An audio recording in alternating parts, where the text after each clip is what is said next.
On April 5th, a series of large explosions rocked the village of Al-Qastan in southwestern Idlib, injuring 8 people, including 3 members of the so-called White Helmets. According to local sources, an ammunition depot located in the civilian area inside the city became the source of the explosion. Al-Qastan is located near the town of Jashir al-Shagur, controlled by the Al-Qaeda-linked Turkestan Islamic Party. The exploded weapons depot likely belonged to the terrorist group or persons affiliated with it. On the same day, the Turkish military established 3 new observation posts around Jashir al-Shagur. They are located at the villages of Baksharia, Al-Ziania, and Ferekaya. Idlib militants see Turkish positions as an important defense line that would allow containing possible Russia and Iran-backed anti-terrorist operations in the area. The 46th Regiment base of the Syrian army in western Aleppo came under Turkish artillery shelling. In response, Syrian forces struck positions of Turkish-backed militants near Kafir Ammah. The attack on the 46th Regiment's base became the 3rd incident between the Turkish military and Syrian troops in less than a week. On April 3rd, 2 Syrian soldiers were killed in a Turkish artillery strike on their positions near Tel Abyad. On April 4th, Iraq's largest resistance groups released a joint statement calling the U.S. military occupation forces that respect the language of force only. In the statement, Asaib al-Haq, Harakat Hezbollah al-Nujaba, Kataib Saeed al-Shahuda, Kataib al-Imam Ali, Harakat al-Awafia, Sayara al-Ashra, Harakat Jud al-Imam, and Sayara al-Khurasani added that recent attacks on U.S. forces and facilities in Iraq were only a minor response to the U.S. aggression, and the decision to carry out full-scale attacks was not taken then. 2 days earlier, on April 2nd, Usbat al-Tharian, the armed group that claimed responsibility for rocket strikes on Camp Taji and other U.S. positions, released a 3-minute-long drone footage video of the U.S. Embassy in Baghdad's heavily fortified Green Zone. This is the largest and most expensive embassy in the world, and is nearly as large as the Vatican City. The U.S. Central Command officially confirmed deployment of Patriot air defense systems in Iraq. However, the U.S. military announced that it will not be providing status updates as those systems come online for security reasons. At least 2 Patriot batteries are now located at the U.S. military bases of Ain al-Assad and Erbil. 2 more Patriot batteries will reportedly be deployed soon. As part of its plan to redeploy forces to larger, more fortified bases, the U.S. evacuated its troops from the Al-Taqaddum Air Base in the province of Al-Anbar. It became the 4th U.S. military facility abandoned in Iraq within the last few weeks. The previous ones were located in Al-Qaim, Kirkuk, and Al-Qaeda. Iraqi sources say that the U.S. actions demonstrate that Washington is preparing for a new round of military confrontation with Iran and its allies in the region. Recently, President Donald Trump stated that the U.S. was expecting attacks by Iranian-led forces on U.S. troops and facilities, claiming that Iran will pay the price for this. Following the statement, Iran deployed additional anti-ship missiles and multiple rocket launchers on the Qasem Island in the Strait of Hormuz. Brakati Yahweh, Brakati Yahweh Shai, Brakati Yahweh, Brakati Yahweh Shai, Brakati Yahweh, Brakati Yahweh Shai, Kol Yahweh Bashem Yahweh Shai Bashem Rakakadash. This is Ayash Yatad with Men of Valor Las Vegas Camp, coming to you with another quick lesson on World War III. Just an update. Slaki. Double honors to the elders, the apostles and elders of Great Millstone, to the Akim out there teaching and preaching this 100% truth with all sincerity, to the men, women, and children, and to the hopeful elect men, 144,000, House of David. Come to you today once again with this quick lesson of World War III and the update. So you've seen the video at the beginning, and I'm going to start in the book of Jeremiah. It's going to be chapter 49 and verse 20. And it reads, "Therefore hear the counsel of Yahweh, that he hath taken against Edom, and his purpose that he hath proposed against the inhabitants of Teman. Surely the least of the flock shall draw them out. Surely he shall make their habitation desolate with them. So Yahweh Bashem Yahushai is stirring up Esau, Edom, Russia, Syria, stirring all that up there for the Armageddon. And it's just amazing. Prophecy after prophecy after prophecy is just being fulfilled. And, you know, it's just about watching the time and understanding how Yahweh Bashem Yahushai is making all this come to pass. And it's just beautiful, simply beautiful. It's not going to be a long lesson. It's just going to be kind of quick. I was just came across this video and wanted to pull out some scriptures. Go into the book of Matthews, and it's going to be Matthews chapter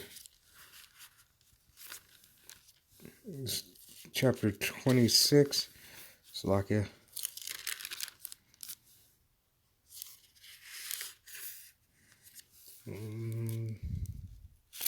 Salakia. Chapter 12.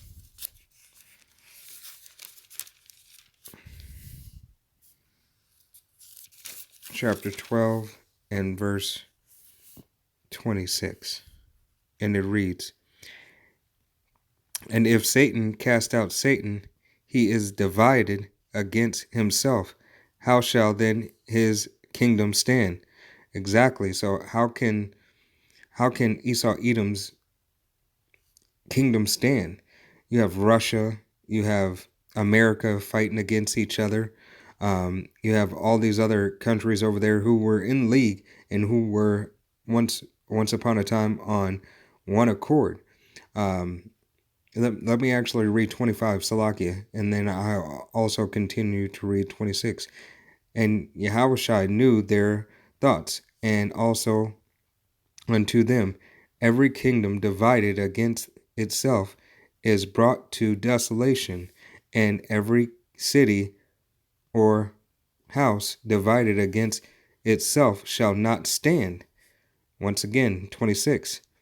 "And if Satan cast out Satan, he is divided against himself. How shall then his kingdom stand?"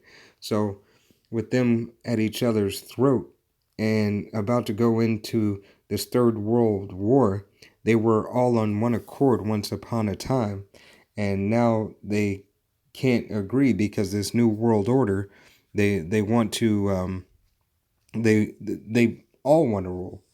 Everybody wants to be the top dog and have no order. But that's why Yahushua said, if a kingdom is divided against itself, it surely can't stand. We just read the we just read the scripture on Matthew 12 and 26. So that's that's just plain and simple right there. Let's go to the book of Isaiah.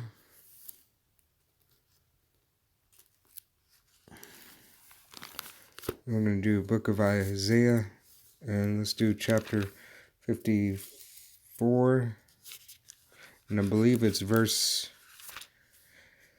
17.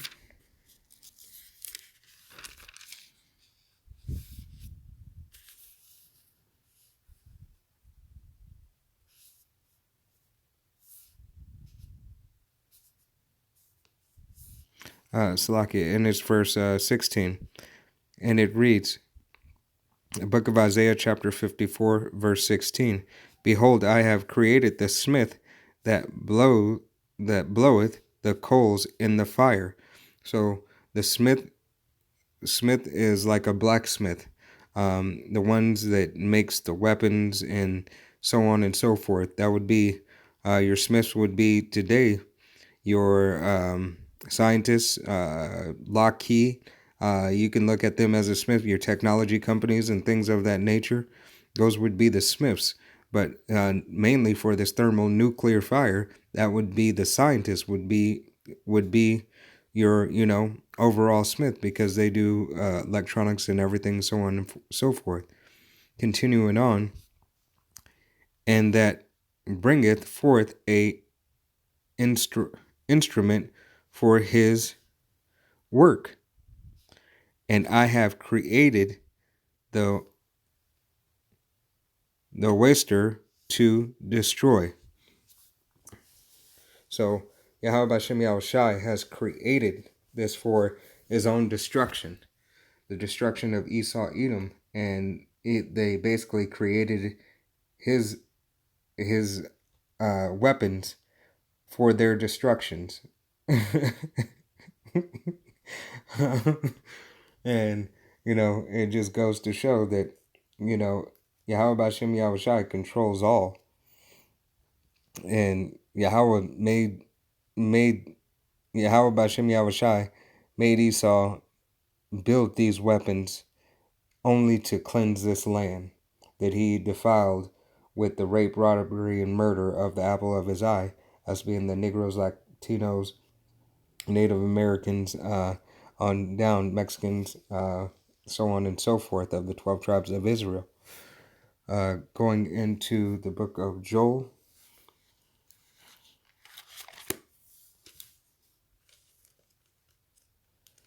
It's going to be Joel chapter 2. Book of Joel chapter 2 and verse 1. And it reads, blow ye the trumpets in Zion. So blow the trumpets. The trumpets that Zion blow typically was a trumpet of war. And the trumpet that we blow is, as prophets, we're blowing our trumpet. We're speaking with our voice, speaking out about the prophecies coming to pass. That's one of the trumpets we do blow, because even that it is coming into wartime, where we won't be necessarily blowing that particular trumpet at this time. But the trumpet that we do blow is these videos going on the highways and byways, whatever your camp day is, and just preaching and teaching this word to the best of your ability. Continue on. Sound an alarm in my holy mountain. Let all the inhabitants of the land tremble, for the day of Yahweh cometh, for it is nigh at hand. So once again, it is nigh at hand. That's why we're seeing all these prophecies unfold. We see the uprising of the people. Have been seeing these things for a while, but it's nigh. So we're seeing more, the closer and closer to the mark of the beast, the neighbor against neighbor, the pestilence, this COVID-19, the frequency 5G, so on and so forth. So much is happening. Let me continue on reading. It's once again the book of Joel chapter 2, and we're on verse 2, and it reads, a day of darkness and of gloominess, a day of clouds and of thick darkness, as the morning spread upon the mountains. So this is not going to be a sunshine and rainbows and candy day, where Caesar Borgia is coming back and catching everybody up in the rapture, and taking everybody and living a fairy tale happy ending. The abominable freaking act that's just crappy, just very, very crappy. Continue on. That's not the day of the Lord. Continue on to read. A great people and a strong. There hath not been even the like, neither shall be any more after it, even to the years of many generations. So this day will never be a day like this again, ever. For an eternity, there will never be a day like this again. This is what this is saying. Continuing on to verse 3. A fire devoureth before them, and a fire devoureth before them, and behind them a flame burneth the land in as the garden of Eden before them. So that fire that burneth behind them, what is that talking about? That's talking about the missiles. The missiles, that fire coming off of the missiles. That those warheads, it's coming. It's coming. The land is Salakia. The land is as a great Salakia. The land is as a garden of Eden before them, and behind them a desolate wilderness. Yea, and nothing shall escape them. So nothing shall escape them. What shouldn't anything escape? This thermonuclear fire, these warheads, nothing is going to escape these missiles. Nothing. Nothing. Not even roaches. And they survive everything. Not even roaches. Continuing on, verse 4. The appearance of them is as the appearance of horses, and as horsemen, so shall they run. So those missiles will be shot from all their locations, shot over from the Middle East, shot over from Russia, the U.S. over there, into Israel, everywhere. Yahweh Shem Yahushua is gonna, as Jake say, empty the clip. He's gonna empty a full clip of thermonuclear fire and destroy all these missiles all at once. Continuing on, verse 5. Like the noise of chariots on the tops of mountains shall they leap, like the noise of a flame of fire that devours. What's that flame that devours? If you ever seen a house fire, you ever heard a campfire that is raging, and you put wood in it and it just makes that sound and popping and just devouring that wood as stubble? That's what it's gonna sound like. That's giving you a description of it. Continuing on, as a strong people set in battle array. So, strong people set in a battle array. What is that gonna happen?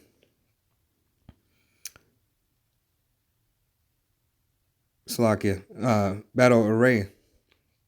So they're gonna continue on no matter what. Before their face, verse 6. Before their face, the people shall be much pained. All faces shall gather blackness. So all faces shall gather blackness. When they gather blackness, people are gonna be dismayed. They're gonna know that there is no way out. There's nothing that they could do. Once that alarm sounds and those missiles are shot off, there is no escape. There's nowhere to go, nothing to do whatsoever. Continuing on to verse 7. They shall run like mighty men. They shall climb the walls like men of war, and them shall march every one on his ways, and they shall not break their ranks. So it's talking about these missiles will not miss their target. They will not break their ranks. There will not be anything that will detour them from their mission. Because in retrospect, these missiles have been chosen for the sword of Esau and of the 2/3. This is Yahweh Bashem Yahushai making this come to pass. This is his word, and it shall not return to him void, roughly paraphrasing the scripture. Verse 8. Neither shall one thrust against Salakia, neither shall one thrust another. They shall walk every one in its path, and when they fall upon the sword, they shall not be wounded. Self-explanatory. Verse 9, this is going to be the last verse. They shall run to and fro in the city. They shall run upon the wall. They shall climb up upon the houses. They shall enter in the windows like a thief. Verse 6, Salakia, the earth shall quake before them, the heaven shall tremble, the sun and the moon shall be darkened, and the stars shall withdraw their shining. So once those thermonuclear warheads hit in that fire, it's going to go up in smoke. Not going to be able to see anything. All this will be desolate. And one more, just one more. Jeremiah chapter 50, verse 13.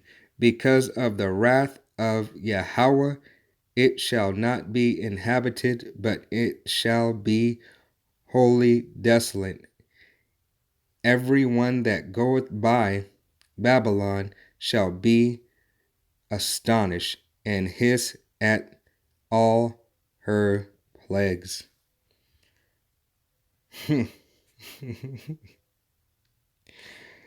So, with that, I hope you were edified. Until the next time, Shalom.